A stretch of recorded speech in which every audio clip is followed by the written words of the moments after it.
bisa kakak nggak aman iya dah.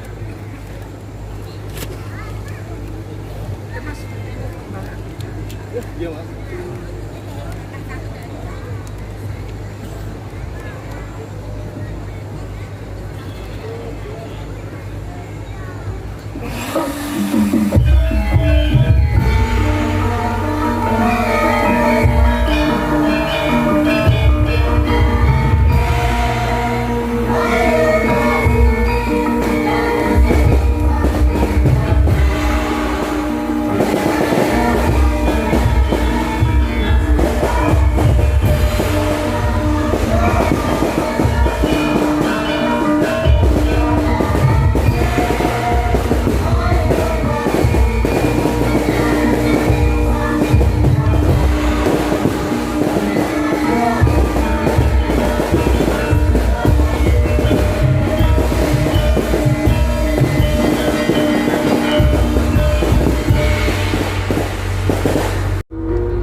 sageta mel-mel. Mugi katentreman, karahayon, keselamatan tansah sumangkang, kang sarta sumanding dumateng kita sami. Ingkang angka pisan tanlir wong ngagungake rasa puja puji syukur kang jero mangkurbaning Gusti ingkang maha welas kang sarta maha kasih. Awit yomo panjenengane kakus kepareng malebake berkah kenikmatan marang umat sak jagat raya. Iki sing sowan ana ing Lambis Ireng ora pangling mantan gembok Swilagiri tilas senopatining Prabu Rama Wijaya. Senggana ya Anoman padha becik saketamu Anoman.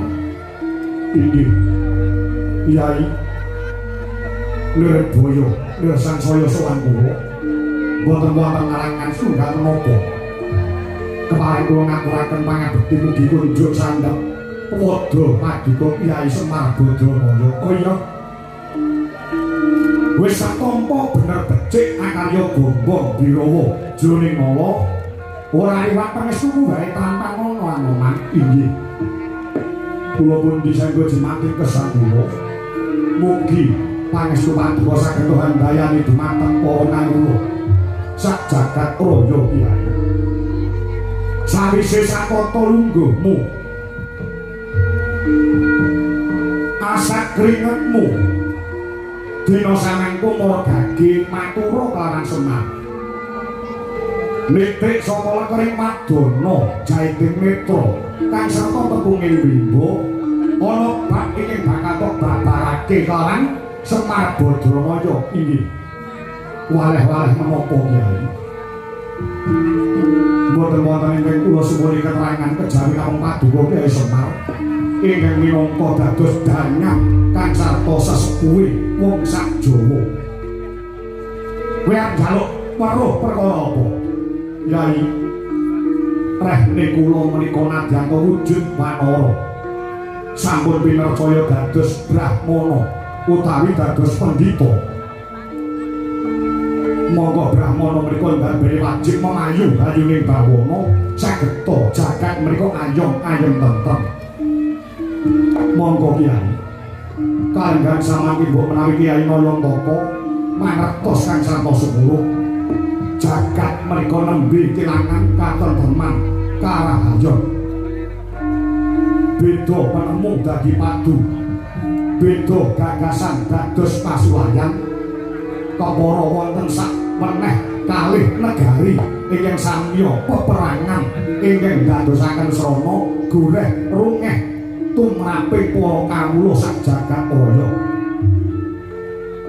Dados boten-boten ingkang kula suwun katerangan kejawi namung paduka Kyai Semar Badramaya. Jagat menika nembe kelangan katentreman lan karahayon. Menika dipun sebabaken saking menapa?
Donya nembe kelangan katentreman lan karahayon. Apa to sing jalari jagat iki kelangan katentreman? Merga saperangan gedhe manungsa sing urip ana ing alam donya iki wis kelangan jiwa telung perkara. Kejalan jiwa telung perkara iya ana. Ing angka 1 akeh manungsa sing do kelangan jiwa kamanungsane. Ing angka 2 akeh sing do kelangan jiwa katresnan. Sing angka 3 akeh sing do kelangan jiwa kabangsan.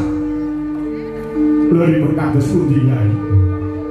Kelangan jiwa kamanungsan tegese manungsa cakala mangsa wis kalah karo sipate sato kewan.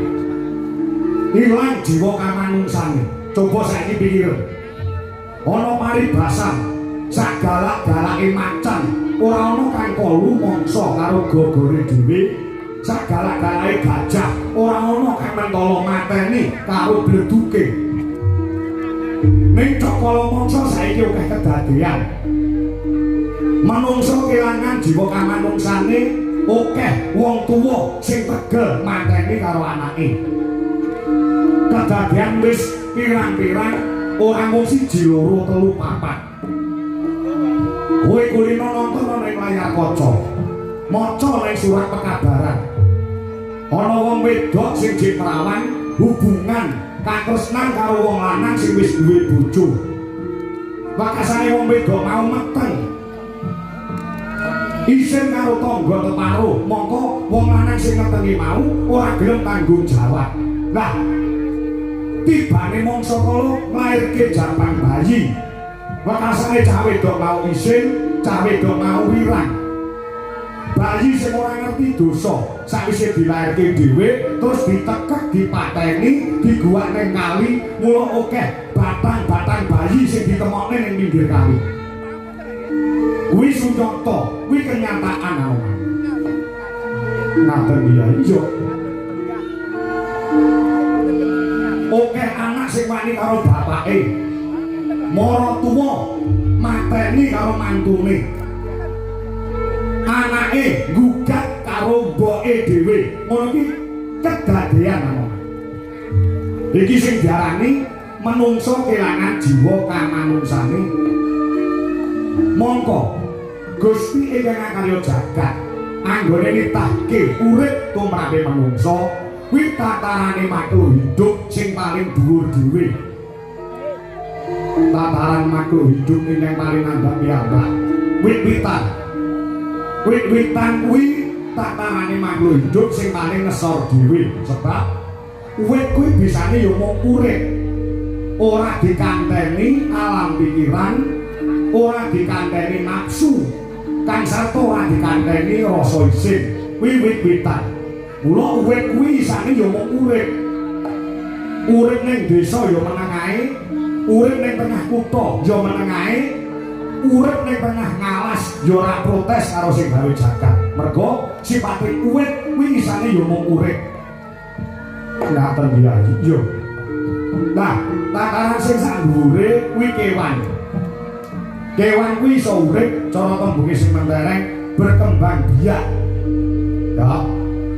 Ning wis dikandani nafsu, ning urung dikandani akal pikiran lan rasa isin.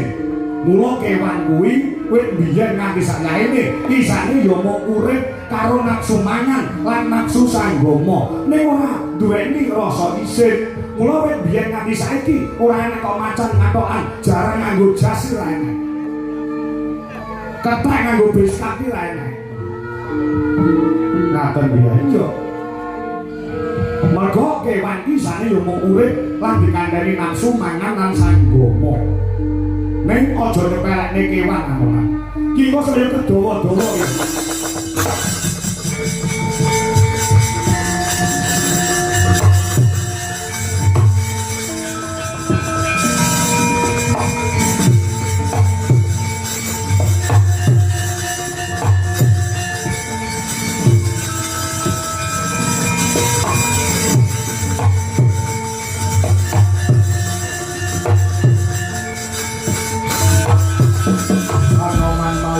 Sampun prateng witeng naga sari molan mangandha panodya puro aking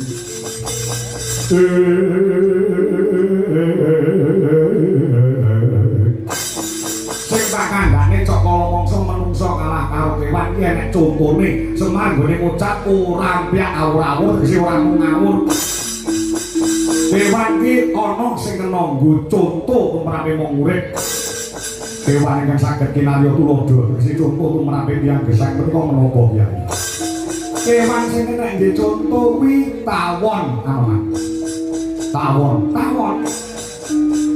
ki kena nggo conto manungsa sebab apa tawon ki ngasilke madu kuwi kanggo bebrayan uripe makhluk liyane klebu manungsa pengen jamu pengen sehat awake nganggo madu sing dihasilke karo tawon kok tau njaluk dhuwit manungsa mergo wis ngasilke madu ning ora tau ngaten Kyai. Dadi becik-becike makhluk kuwi nek iso piguna tumrap makhluk liyane, tumrape wong sing becik iso piguna tumrap wong akeh utawa bebrayan agung. Tawon iki nek dicontoh iso ngasilke madu. Tur apike tawon Kanoman. Kuwi ora gelem ngentuk nek ora kepepet kuwi tawon. Kok menungsa wani nggodhong karo tawon, dientuk iso abuh menanan. Tawon ki ora digodho, nek ora dijarak ora gelem ngentuk. Tur apike tawon kuwi sajeke urip, kuwi ngentuk ya mung pisan tok. Bar kuwi wis ora gelem ngentuk neh. Beda karo wong, beda karo menungsa. Saiki ngentuk krasa penak, sesuk ngentuk neh. Sesuk krasa penak ngentuk, somben ngentuk neh. Ngentuk bojone romarem, sakala masa ngentuk bojone tanggane. Kaya ngono kuwi sing ngono. Dadi cak omongso menungso ki kalah karo kewan. Kesaken daulah. Sing angka loro. Kelangan jiwa. Katresnan dudu tresnane wong lanang karo wong wedok. Ning tresnane padha-padha menungso, padha-padha makhluk ing pangeran sing diarani menungso. Beda nemu padu, beda gagasan pasulayan. Sakala masa gembeng kae beda sing dicoblos kuwi adu jotos, beda pilihan wekasane nang mangan karo tangga. Ono iki pirang-pirang kedadean. Iki sing diarani kelangan jiwa katresnan. Lah ing angka 3 kelangan jiwa kabangsan. Ngerti nek sasi Agustus ki mengerti dina kamardikane negara Nuswantara. Iki sakala mangsa akeh para kawula ki kon masang gendera ning arep omah, kuwi ora diuber-uber karo RT RW, ora diuber-uber karo kami tuane. Sakala mangsa lali kon masang gendera kanggo ngurmati para pahlawan Kusuma Bangsa sing wis gugur belani negara. Iki saengga negara Indonesia iso merdeka. Kuwi sakala mangsa lali. Ora diuber-uber karo kami tuwa, karo carek karo lurahe. Ngaten ya iya. Dunia ngestaken dawuh. Ya, nek cara nom-nomane Semar, biyen nalika Semar jek nom biyen sabarane Semar nom-noman udakara taun 70 80. Kuwi ning jero kamar, ning jero centongane wong lanang utawa calanan nom dhisik. Kuwi sing dipasang ning tembok kuwi gambare para pahlawan Kusuma Bangsa. Kaya to Bung Karno, kaya to Bung Hatta, Cut Nyadin, Cut Mutia, Jenderal Sudirman, Jenderal Supriyadi, Pangeran Diponegoro. Kuwi kamare cah nom dhisik sing dipasang gambar mesti gambare para pahlawan Kusuma Bangsa. Jajal kowe saiki dolano ning kamare cah nom-nom. Apa enek sing gelem pasang gambare pahlawan? Paling sing dipasang iki gambare wong wedok udo. Ngoten ya iya. Iki sing jenenge kelangan jiwa kabangsan. Waton Anoman bisa nggandani jiwa, 3 perkara jiwa. Kamanungsan, katresnan kabangsan. Lan kowe iso golek wahyu katentreman. Jagat iki iso tentrem.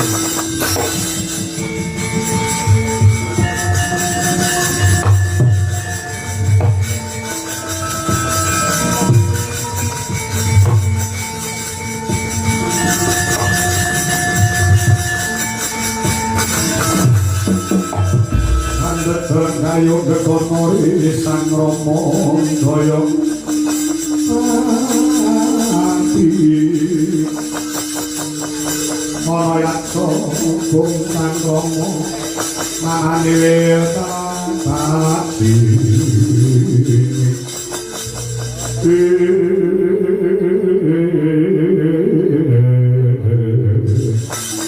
waduh ya padang tetarangan rasi manah kula midhang cadhanipun Kyai Semar Badramulya sadi dene lumangking panci pangklong kepapake mobor sewu Kyai kalenggan samangipun nyuwun pamit nyuwun tambahi pangestu teh kula rene kula menika pinitaken dados brahmana utawi pendhita nadene wajib memayu bayu ning bawana pangkula nyuwun pamit badhe bupati kemuruning panyukan teman saged handayani katentemaning jagat kanthi regu ing kalbu muga-muga Gusti sampani langkung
juga nutupi babahan wasa.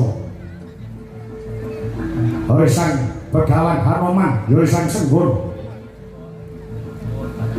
mapan wonten pucuking Gunung Mangleawan. Mandeng pucuking grana anut marang geyonganing kayun.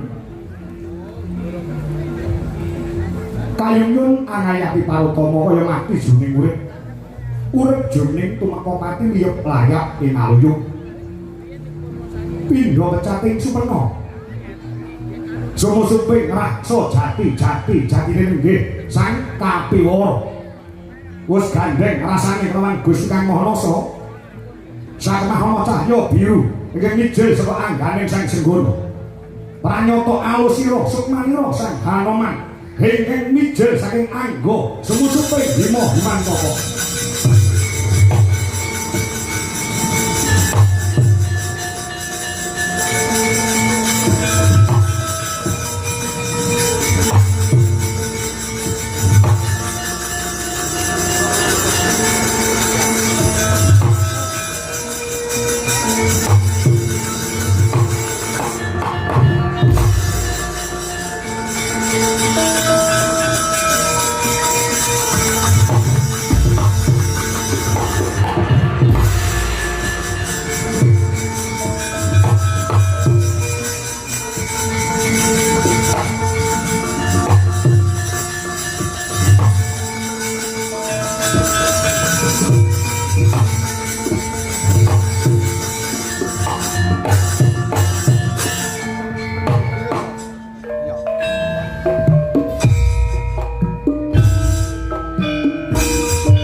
Gunung Temah Temawung Sorot dan Bayung Sumamburat Lerbang Socane nganggo rapuh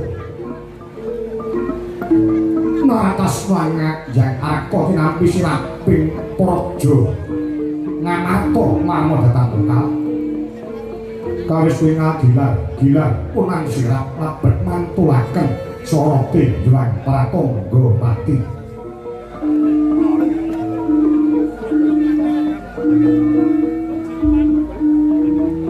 kaya nyebut asmaning Gusti ning maha welas kang sarta maha asih kamurwani narap buka ning negaripun ditoiping minangka dadi panggonaning carita pamangka kawanani gumlaring Praja Ngamarta ya sinebut ing negara Indra Prasta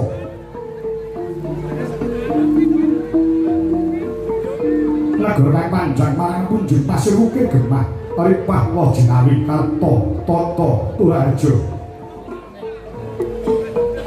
panjang sejawit do pocamani kunjung luhur kami bawani pasir kamudra ukir gunung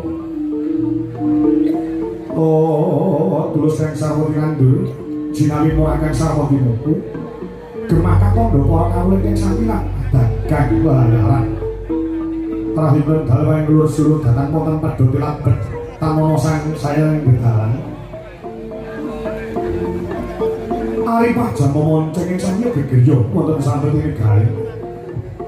Ketika jejer Habib bin Aben cukit tepung taritis papan wiyar temah rupak saking gemah ranjane praja. Kato dene para kawula ingkang madusunan samya tentrem atine mungkul pangoleh tetanem.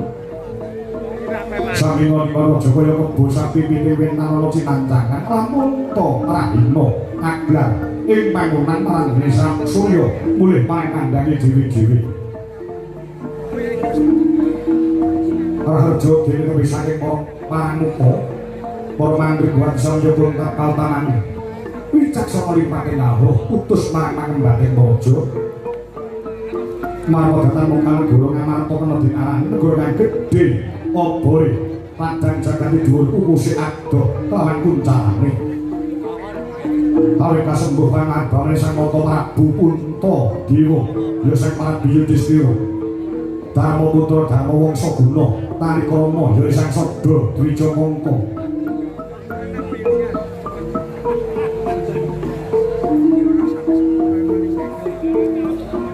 Nalika semana pepak saguring para kadang Pandhawa ing sandyangan nggih Radyan Werkudara Jodipati Arjuna Madukara dalasan ingkang mungguing kontak Satya Kembar mangkula sedhiwa ing ngumpulaken pasibane para wadyabala Ngamarta pegamber lapar kongsi doyong pancak suci alun-alun dereng antos kawijaya pangandhane Sang Nata Punta Dewa Kasaro Prantaniya Sang Remban Begawan Druna dalasan mati hale sing muni kadoh ngawi cerak saya den arak-araken sigra pinarakaken enggak Nanggih sandah Hyang Durna lan Pira mati sing muni kidung pendhek minangka pralamita kamuta Sang Nata harsa medhar sadha.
lan sembah ngiring hulun kapurpo risan loro pengelan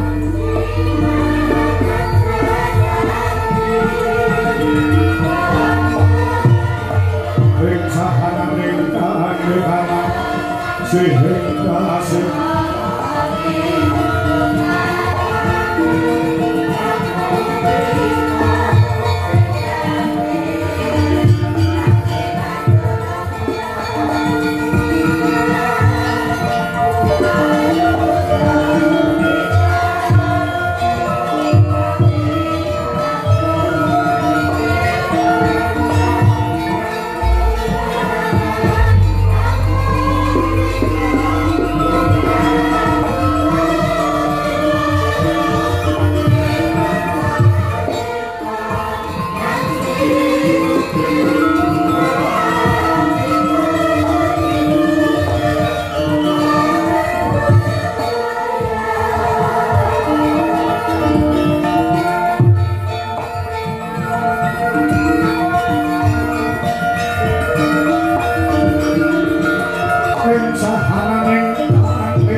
sing malah buka sangku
Gua mantot kahengan sesmo sokoto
dedek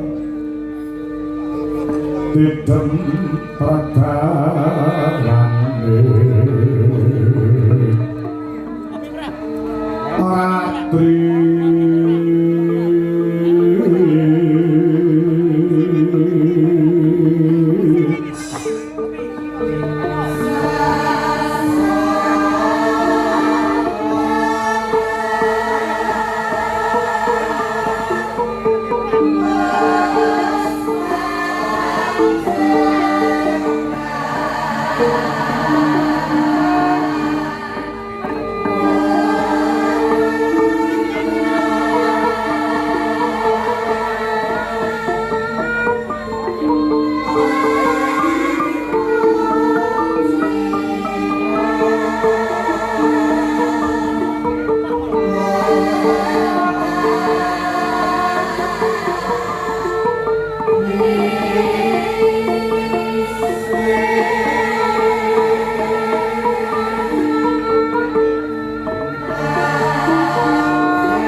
Dhewe kayu ngono wong sak negara nganata kayu Werkudara marakaken para dawuh moko Yaya Arjuna wonten timbangé ngadhawuh kembar ana dawuh kalungguhan samangkipun kakang ing Ngamarta Prabu Kuntadewa nyuwun mangapura Nabi Salaman pangandikan kanthi pertitih karajening sira kadang-kadang Pandhawa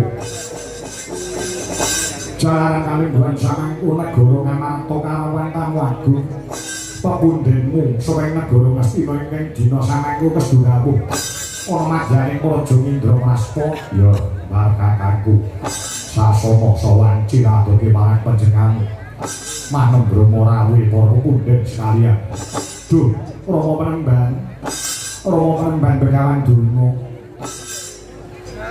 Padyat kagora kasang manah kula dhewe dinten samangke paduka Kanjeng Rama Penemban Begawan Durna rawuh wonten ing pinggir negari Ngamarta sami wilujeng rawuh jengandika Bapa Penemban Begawan Kumbayana mangan berganti bodene maju yo hola niki anak Prabu Puntadewa nek salah pratane mriki Bapak Sukarimo bidal saking griya kilek dumugi wonten negari Ngamarta kasagirannya kami lujukan ke bagas warasan boten ngandung sakara-kara boten ngandung sambikala selamat lahir batin anggenipun pun Bapak Sukarimo ngadiantara wonten negari Ngamarta mriki